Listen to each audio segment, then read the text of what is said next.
नमस्कार दोस्तों, देख रहा नहीं यादव में हिट भोजपुरी न्यूज़। तो बहुत बहुत स्वागत बा। तो आप लोग के आज बतावे जा रहे हैं कि विवाह 2 फिल्म के ऑफिशियल ट्रेलर कब देखे के मिली, फिल्म कब देखे के मिली। पूरी जानकारी जाने के बाद तो फटाफट हमने के वीडियो के लाइक कर दी और हमने के चैनल पर नया बनी तो नीचे के लाल बटन दबाकर चैनल सब्सक्राइब कर ली।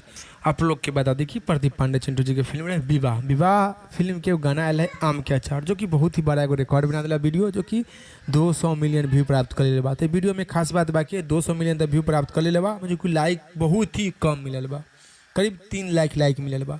200 मिलियन में कम से कम 1 मिलियन लाइक मिले के चाहिए।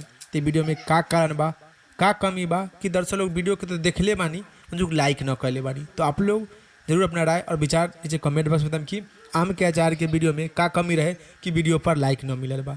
तो आप लोग क्या बतला दी कि विवाह 2 फिल्म कब देखे मिली। तो अगला महीना में जो कि देखे के मिली ऑफिशियल ट्रेलर। अभी कोई भी कंफर्म नहीं किया गया कि अगले महीना में ऑफिशियल रिलीज किया जाएगा। एगो अनुमानित आप लोग के बतावे जा रहा बानी कि अगला महीना तक आप लोग के विवाह 2 फिल्म के ऑफिशियल ट्रेलर देखे के मिली। तो इस जानकारी के बारे में कहा रहा है काफी जवाब नीचे जरूर कमेंट बॉक्स में। फिलहाल में इतने, फिर से मिलेंगे अगले वीडियो में। जय हिंद, जय भोजपुरी।